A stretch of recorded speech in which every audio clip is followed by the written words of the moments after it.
ओम नमो भगवते वासुदेवाय नमः। नमस्कार, मैं ज्योतिषाचार्य वरुण प्रकाश ज्योतिष के आज के संस्करण में आपका स्वागत करता हूँ। सभी सनातनी परिवार के सभी सनातनी भाई बंधुओं का हमारे चैनल एस्ट्रोलॉजर विथ वरुण प्रकाश में आपका बहुत दिल से स्वागत है। सनातन धर्म, सनातन परिवार से जुड़ी हुई हर एक बात, हर एक जानकारी आप तक पहुँचे, आप तक पहुँचाने का हर एक प्रयास मैं करता हूँ, जिससे आप अपने सनातन धर्म को, अपने धर्म को, अपनी जिम्मेदारियों को, अपने कार्य को, अपने पुण्य कर्म को, अपने अच्छे, अपने बुरे, अपने क्या अच्छा क्या नहीं, क्या करना चाहिए क्या नहीं करना चाहिए, सब कुछ समझें, अपने बारे में समझें, जिससे समाज में आप तरक्की करें, विकास करें।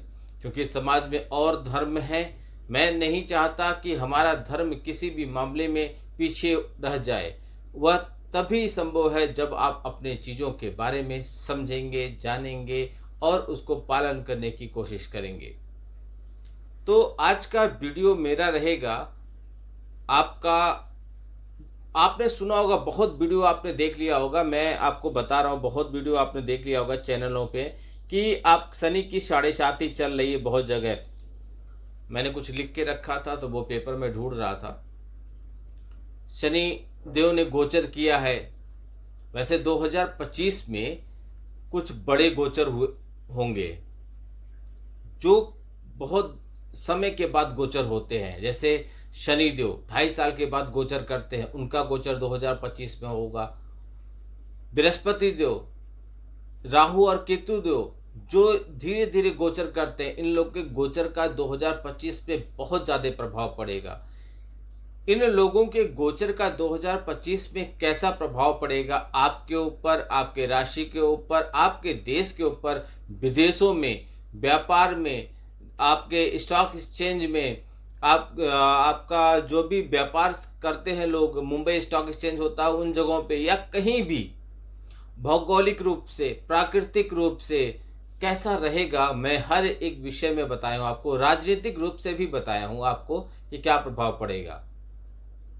2025 में चुनाव होने वाले हैं, इसका क्या प्रभाव पड़ सकता है, इसके बारे में भी मैंने बताया। अब एक बार चुनाव का डेट डिक्लेयर आ जाए, प्रत्याशियों का नाम आ जाए, उनकी कुंडली हमारे पास आ जाए, तो मैं सीटों के नंबर भी आपको बता दूंगा। तो आपका बहुत ज़्यादा समय न लेते हुए मैं आपको बताऊं, जब शनि देव गोचर किए एक राशि से दूसरे राशि पे, तो क्या प्रभाव पड़ेगा आपकी राशि पर, और मैं उस राशि का बहुत सारांश पे बताऊंगा। धन, नौकरी, व्यापार और पैसा, सबसे इंपॉर्टेंट चीज यही है, इसके बारे में बताऊंगा।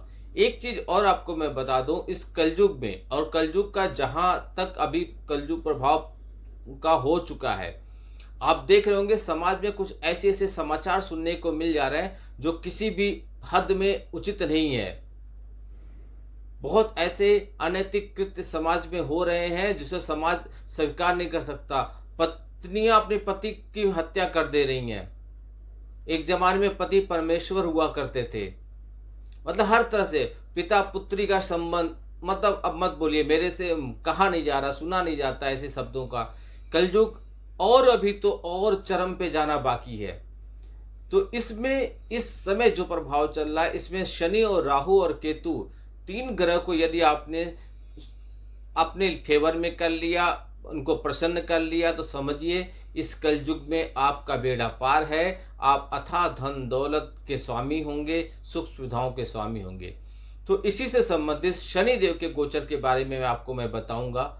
शनि देव के बारे में सभी लोग जानते हैं। शनि देव के नाम पर तो 90% डर का साम्राज्य चलता है, लोग डराते हैं। 7.5 आ गई आपके ऊपर, अब तो आप डूब जाएंगे, मर जाएंगे, कट जाएंगे, पिट जाएंगे, बर्बाद हो जाएंगे, बिक जाएंगे, सब निकल जाएगा आपके यहाँ से।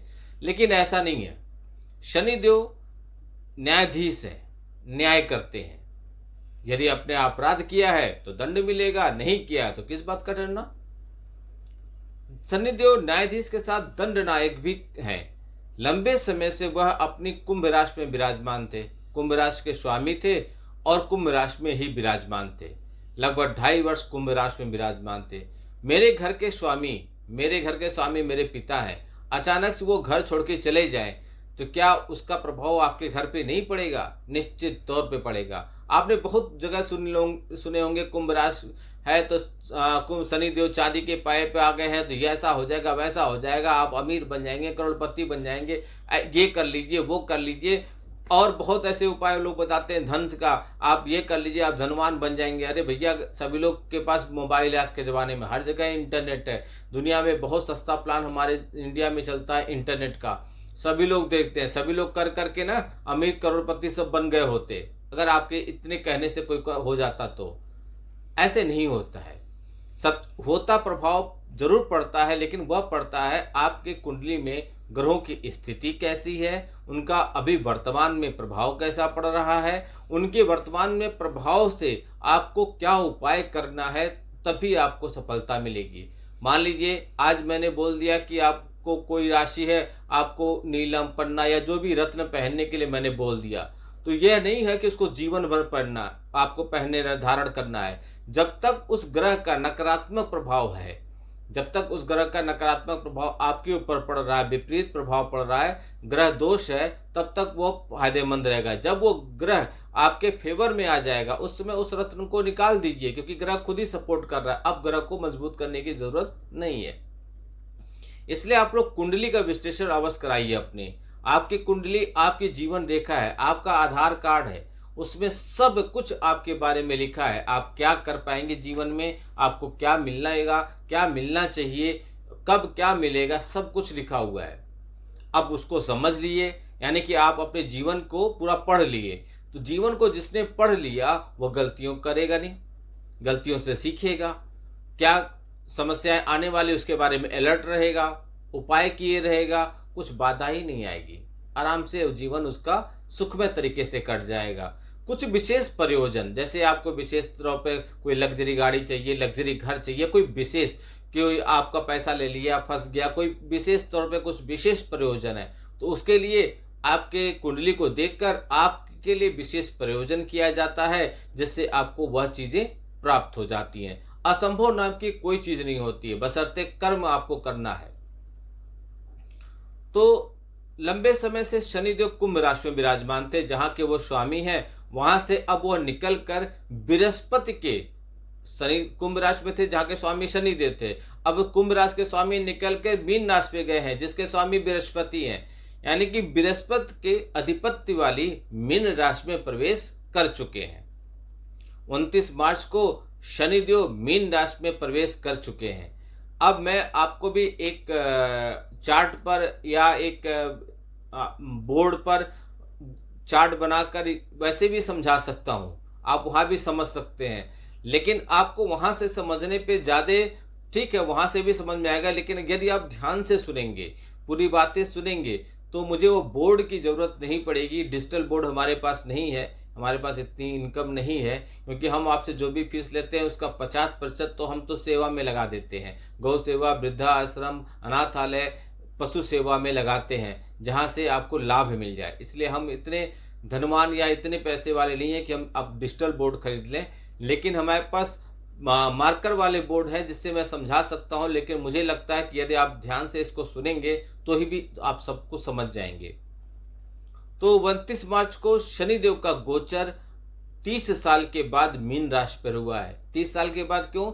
जब शनिदेव एक राशि से निकल के फिर दोबारा उसी राशि में आने में 30 वर्ष लगा देते हैं, 2.5 वर्ष वो सभी एक राशियों पर रहते हैं, क्रम से वो आगे चलते रहते हैं।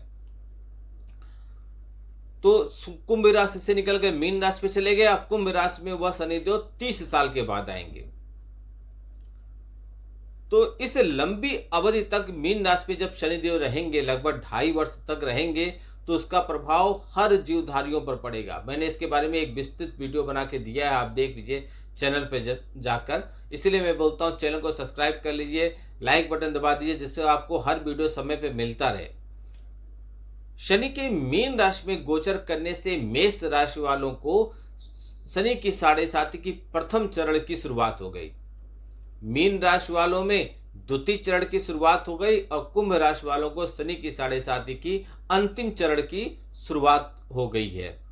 जहां तक मीन राशि में ढैया या पनौती का प्रश्न है, मतलब और राशियों में किस पे ढैया चल रही है या किस पे पनौती चल रही है, तो अभी तक ढैया और पनौती चल रही थी वृश्चिक राशि और कर्क राशि पे, जो यह समाप्त हो गई है।